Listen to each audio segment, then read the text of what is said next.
Bonsoir à tous et bienvenue dans Choc du Monde, le magazine des crises et de la prospective internationale de TVL. Le monde tel que nous le connaissons a disparu, s'est alarmé avant-hier Keir Starmer, le Premier ministre britannique. Et oui, l'escalade commerciale initiée, lancée par Donald Trump affole la planète, d'autant plus que le président américain a menacé hier Pékin d'accroître encore de 50% les tarifs douaniers en représailles des représailles chinoises à 34% sur tous les produits américains. Alors vers quoi allons-nous? Mais surtout, pour comprendre les ressorts profonds de cette bataille, ce qui se trame derrière ces chiffres, je reçois Hervé Juvin, ancien député européen et président du mouvement Les Localistes. Hervé Juvin, bonsoir. Bonsoir, Edouard Chenot. Merci beaucoup d'avoir une nouvelle fois répondu présent à l'appel de Choc du Monde. Alors c'est un véritable rouleau compresseur médiatique en fait qui s'abat sur Trump. L'a-t-il cherché? Je ne sais pas, vous êtes là pour y répondre. Mais quand même, il est, à vrai dire, très difficile de comprendre ce que lui et son administration proposent, puisque tout ce qu'il présente l'est sous un jour négatif. Alors j'ai envie de vous demander, Hervé Juvin, comprenez-vous la position de Donald Trump qui, je le rappelle, déclare vouloir réindustrialiser son pays et réaméricaniser la consommation? Je vous répondrai d'abord en disant que je suis citoyen français. Je me soucie de l'intérêt de la France et de l'Europe. Donc je n'ai à être ni Trump-maniaque, ni Trump-phobiaque. Or, il me semble qu'aujourd'hui, c'est extrêmement difficile en France et dans l'Union européenne de ne pas être Trump-phobiaque. Pour ma part, je pense que c'est le devoir de tout dirigeant politique, c'est le devoir de tout responsable, d'essayer tout simplement de comprendre. Et je pense que le premier point important, c'est de comprendre d'abord que Donald Trump et son gouvernement essayent de défendre l'intérêt national américain, comme il est légitime à tout dirigeant de le faire, et comme je pourrais souhaiter que les dirigeants français le fassent davantage. Je pense qu'ensuite, et c'est pour moi le point central, nous devons bien comprendre que le combat essentiel de Donald Trump et de son gouvernement n'est pas économique. Vance, le vice-président, dans son discours à Munich, l'a très bien dit, le débat et le choc de Trump, il est civilisationnel. Donald Trump et son gouvernement sont engagés dans une guerre contre l'ennemi intérieur. L'ennemi intérieur, pour eux, c'est la civilisation woke. L'ennemi intérieur pour eux, c'est la déconstruction de l'ordre social, des communautés naturelles, de la famille, des communautés religieuses, des communautés ethniques, etc. Et donc le débat fondamental de Trump et de son gouvernement, il est de l'ordre de la civilisation. C'est par exemple la nomination de Kennedy avec le combat pour rendre l'Amérique en bonne santé de nouveau.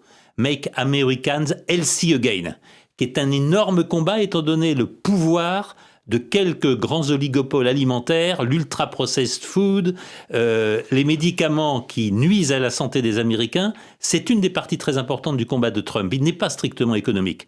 L'autre combat strictement civilisationnel de Donald Trump, je l'ai dit, c'est le combat contre diversité, égalité, inclusion, contre la discrimination positive, qui aboutissait à des discriminations contre les citoyens américains et contre, il faut bien dire, le peuple américain.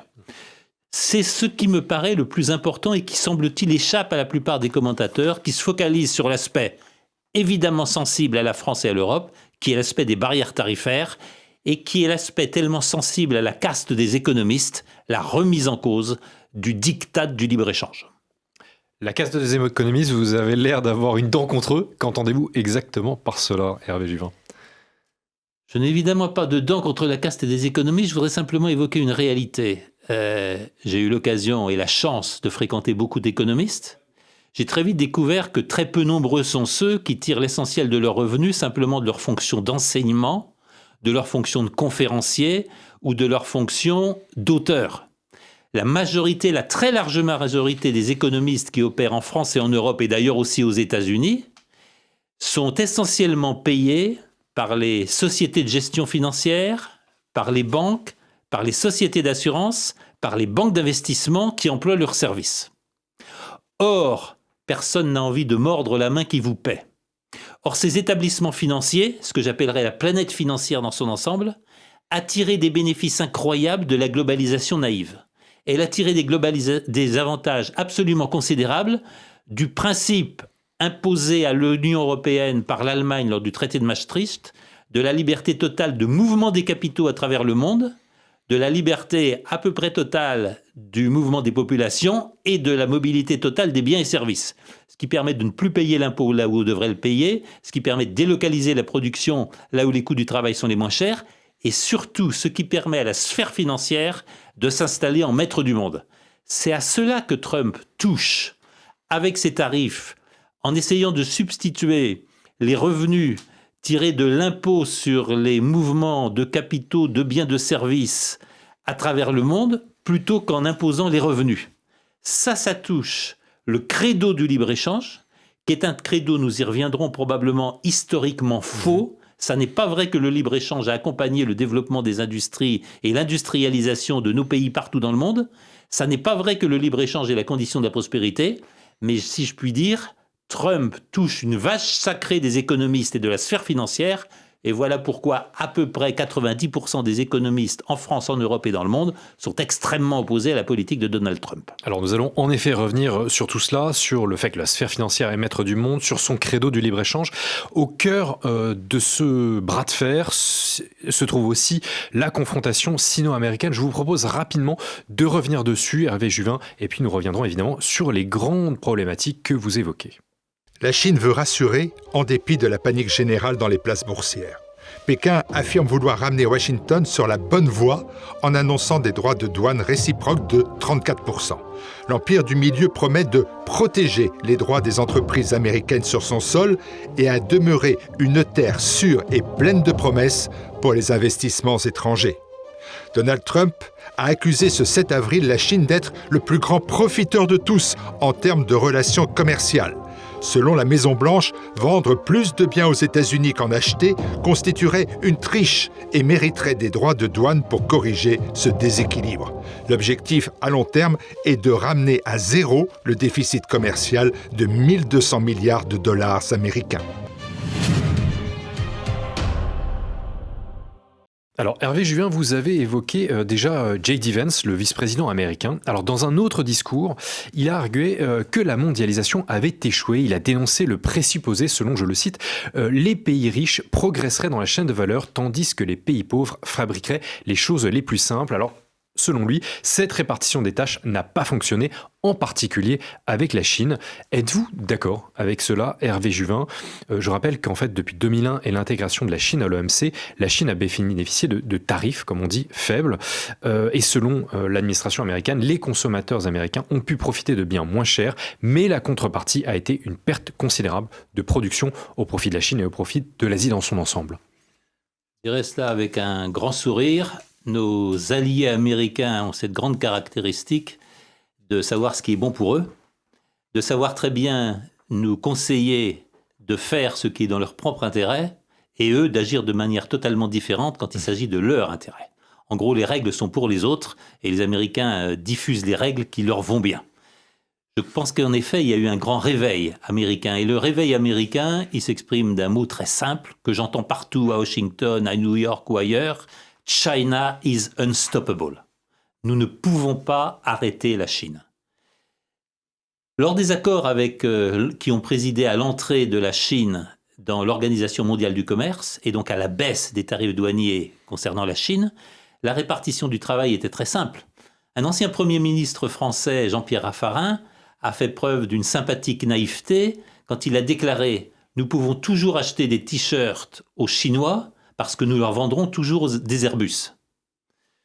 C'était faire peu de cas de la capacité de travail, mais aussi de la capacité d'ingénierie et d'invention de la Chine, qui dorénavant produit des Airbus, qui dorénavant produit des avions de transport civil et qui vient de lancer la 6e génération d'avions furtifs, qui d'ailleurs semble faire extrêmement de bruit et de peur au Pentagone. Bref, la Chine a progressé dans l'échelle de valeur. Comme l'avait fait avant elle le Japon, comme l'ont fait avant elle la Corée du Sud, etc., etc. L'illusion selon laquelle le commerce et la globalisation allaient permettre aux pays occidentaux de profiter du travail à bas prix dans des pays qui ne monteraient jamais dans l'échelle de valeur et nous de nous concentrer, le fameux discours sur l'entreprise sans usine, tout simplement ça s'est révélé faux, parce que ces pays sont intelligents, parce que ces pays travaillent, parce que ces pays sont hantés par la nécessité de progresser, de faire progresser le niveau de vie de leur population. Et ce qu'on voit en Chine aujourd'hui, on le voit se développer en Inde, on le voit se développer dans d'autres pays. Et je pense que les États-Unis sont saisis d'une peur panique à l'idée que dorénavant, ils n'auront plus le monopole des technologies, n'auront plus le monopole des activités à valeur ajoutée, et clairement qu'ils sont peut-être en train de devenir les grands perdants de la globalisation. Voilà pourquoi ils renversent la table, et voilà pourquoi Donald Trump dit « la globalisation, c'est fini ». On va en revenir à ce qui a été le propre de toute l'histoire industrielle, et notamment de l'histoire des États-Unis. Relisez Paul Bairoch, le grand économiste suisse qui a consacré sa vie à l'histoire de l'économie. Il l'établit sans aucun doute. Aucun pays n'a réussi à construire une industrie sans la protéger, l'industrie naissante, sans la protéger par des tarifs douaniers élevés. Il faut voir qu'à la fin du 19e siècle, quand les États-Unis, après la guerre de sécession, deviennent une puissance industrielle, certains de leurs tarifs douaniers sont supérieurs à 60%. C'est ce qu'ont fait le Japon, c'est ce qu'a fait la Corée du Sud, c'est aussi ce qu'a fait la Chine avant d'entrer dans l'Organisation mondiale du commerce, à un moment où leur développement industriel était probablement déjà inarrêtable. C'est là-dessus que les États-Unis font en quelque sorte un retour sur leur histoire, puisque, ne nous y laissons pas prendre, au cours de leur histoire, les États-Unis ont été l'une des puissances les plus protectionnistes qui soient. Alors Trump renoue, comme vous le dites, avec le protectionnisme. On a l'impression que l'histoire bégaye. Concrètement, ce que vous dites, c'est qu'il revient sur tout simplement l'Amérique porteuse, propagatrice de la mondialisation. Trump revient à une situation antérieure à, si j'ai bien compris, 1913, date à laquelle les États-Unis ont baissé leurs tarifs douaniers. Est-il en train d'imposer une nouvelle norme économique qui sera adoptée à échelle peut-être mondiale? C'est le grand débat, parce qu'évidemment, ça n'est pas d'intérêt de la Chine. Et les autorités chinoises commencent à faire valoir tout doucement que leurs importations venant des États-Unis sont substituables, c'est-à-dire que la Chine n'a pas beaucoup de problèmes à trouver ailleurs des fournisseurs pour ce qui lui est nécessaire, et qu'en revanche, un certain nombre des exportations de la Chine vers les États-Unis, bonjour aux États-Unis pour trouver un substitut ailleurs. Et donc nous sommes effectivement dans un conflit commercial de grande ampleur. Je crois qu'il faut revenir sur la logique de Trump. La logique de Trump, on peut parler d'une nouvelle doctrine Monroe. Les États-Unis s'occupent, y compris au Groenland, du continent américain du Nord, du continent américain du Sud, et laissent le reste du monde s'organiser comme il l'entend.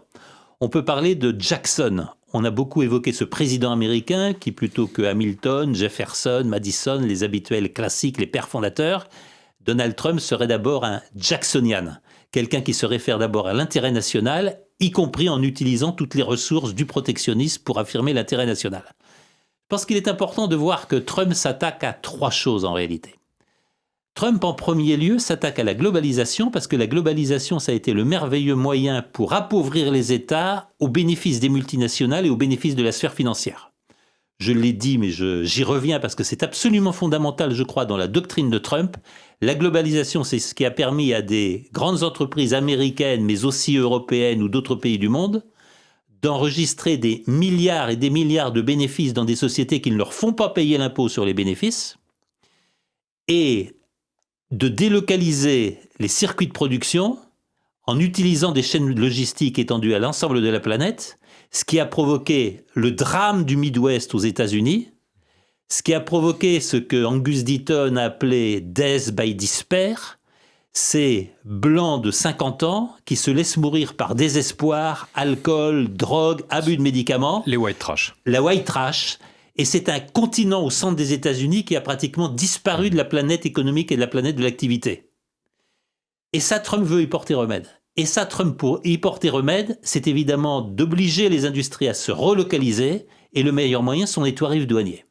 La seconde préoccupation de Trump, elle est encore plus directe. On ne gagne pas les guerres quand on n'a pas d'industrie. C'est pour moi l'occasion de revenir sur le grand mensonge européen actuel. C'est très joli de lancer des tirades sur l'armée européenne, c'est très joli de lancer des tirades sur la nécessité d'affronter la Russie, mais ce que l'on sait bien, c'est qu'on ne gagne pas des guerres sans industrie. Or, combien de temps faut-il pour reconstruire une industrie, et une industrie de l'armement notamment? Ça se chiffre au mieux à 10 ans, au plus en génération. Et Trump s'affronte à ce problème, refaire de l'Amérique un géant industriel. Et pour ça, il a absolument besoin des tarifs douaniers, parce que les tarifs douaniers disent deux choses. Le consommateur américain va payer moins cher ce qui est produit aux États-Unis, et les entreprises du monde entier ont intérêt à venir produire aux États-Unis ce qu'elles veulent vendre sur le marché américain.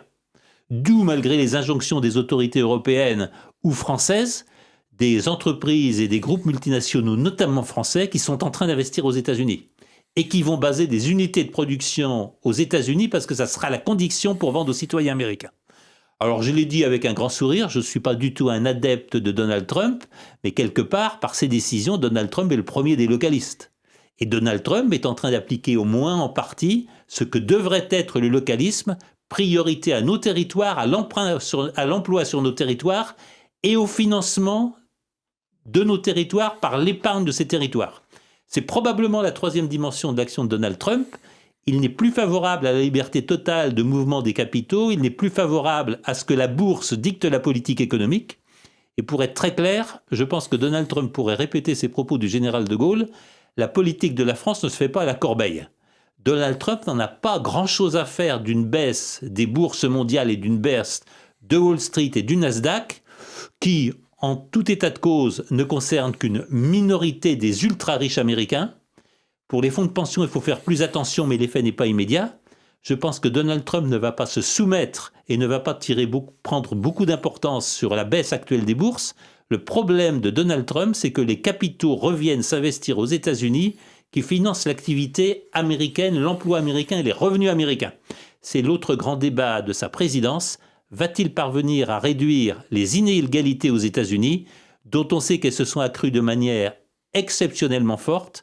Une interview récente de M. Bessent est très intéressante à cet égard, puisqu'il fait état du creusement des inégalités. Jamais les Américains n'ont autant voyagé à travers le monde, jamais ils n'ont consommé autant de produits de luxe, d'ailleurs largement importés, et jamais dans le même temps les demandes de food stamps, c'est-à-dire les demandes d'une alimentation gratuite ou à bas prix pour les tickets alimentaires, n'ont autant augmenté. Jamais il y a eu autant de sans-abri aux États-Unis.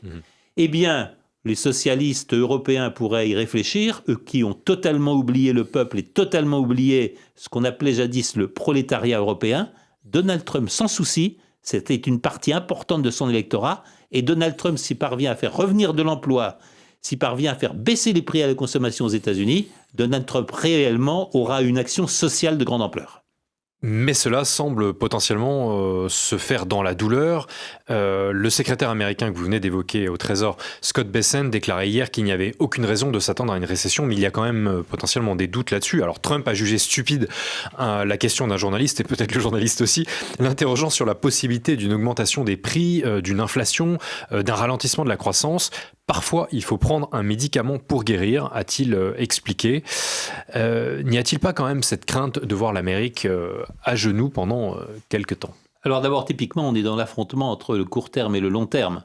Le président de BlackRock, Larry Fink, vient de démentir les propos du secrétaire d'État au Trésor, Bessent, en disant que pour lui, une grande partie des entreprises américaines étaient déjà en situation de récession. On voit bien de quoi il s'agit. Soyons quand même un peu concrets. Il s'agit du fait que, par exemple, les plateformes numériques, par exemple les géants du numérique, dont on sait bien qu'ils localisent l'essentiel de leurs bénéfices en Irlande ou dans d'autres pays qui ne leur font pas payer l'impôt sur les bénéfices, le débat pour eux, ça va être de rapatrier des activités aux États-Unis, de recréer des activités aux États-Unis, mais de relocaliser des profits aux États-Unis, ce qui veut dire un changement de modèle économique considérable. Donc il n'y a pas de doute que les grands gérants de fonds, BlackRock étant le plus grand gérant de fonds mondial, les grandes sociétés des plateformes numériques ont tout à fait peur de la politique de Trump, qui va un peu réduire le nombre de milliardaires aux États-Unis et qui va peut-être rendre les choses un peu plus difficiles pour ces entreprises qui se sont accoutumées à ne rien devoir à leur pays d'origine, à ne pas payer d'impôts, à ne pas payer de salaire dans les pays où sont produits ce qu'ils vendent au monde entier. Il y a un changement total d'équation pour eux. Alors la réponse sera probablement: il faut faire des sacrifices dans le court terme si on veut gagner dans le long terme. Pour ma part, je n'ai aucun doute, on ne gagne pas des guerres sans industrie. Si on veut faire face au désordre mondial actuel, il faut relocaliser les industries, il faut de nouveau faire des États-Unis, comme de la France ou de l'Europe, de grands pays industriels, et il faut que les industries soient sur notre territoire. Parce que c'est très bien que l'on fait avec succès ces merveilleux groupes français qui s'appellent Air Liquide, qui s'appellent Schneider, etc., qui produisent dans le monde entier. Mais notamment pour nos industries d'armement, nous n'aurons pas d'autonomie stratégique tant que nous ne produirons pas chez nous ce qui nous est nécessaire. C'est vrai pour l'alimentation, c'est vrai pour l'énergie avec le nucléaire, c'est vrai évidemment pour les industries de l'armement. La seconde chose, et j'y insiste aussi, essayons de mobiliser notre épargne pour financer nos propres entreprises. Nous devons sortir de la globalisation financière qui, en gros, a détruit les États, a détruit les nations, a ruiné les démocraties qui n'ont plus le pouvoir de décider de ce qu'elles veulent.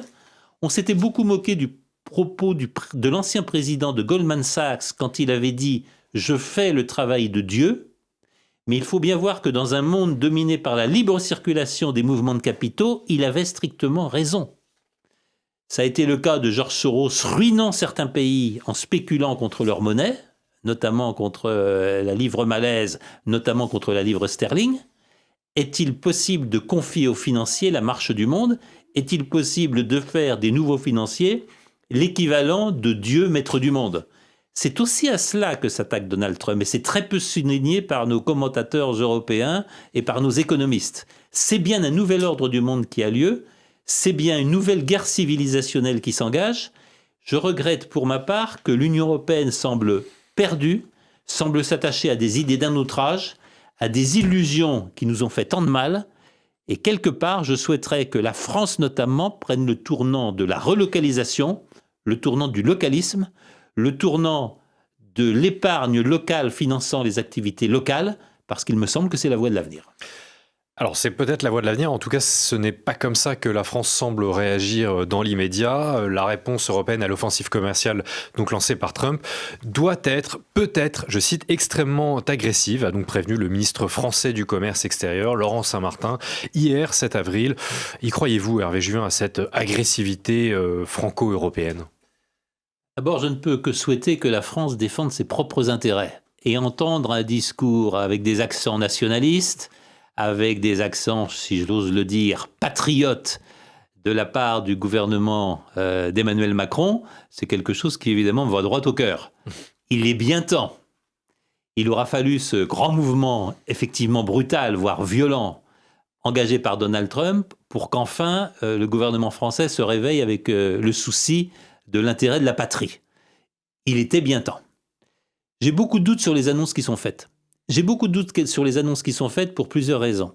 D'abord parce que tous les documents qui sortent, encore récemment, nous montrent à quel point l'appareil d'État en France, nous montrent à quel point l'Union européenne a été colonisée par le pouvoir américain. Et ça nous place dans la situation très dangereuse où l'Union européenne deviendrait le camp de base, le camp retranché des néocons américains et du clan démocrate. J'hésite à ne pas parler des mafias démocrates mises en place par les Clinton. Ça me paraît quelque chose d'extrêmement dangereux parce que ces gens sont des va-t-en-guerre.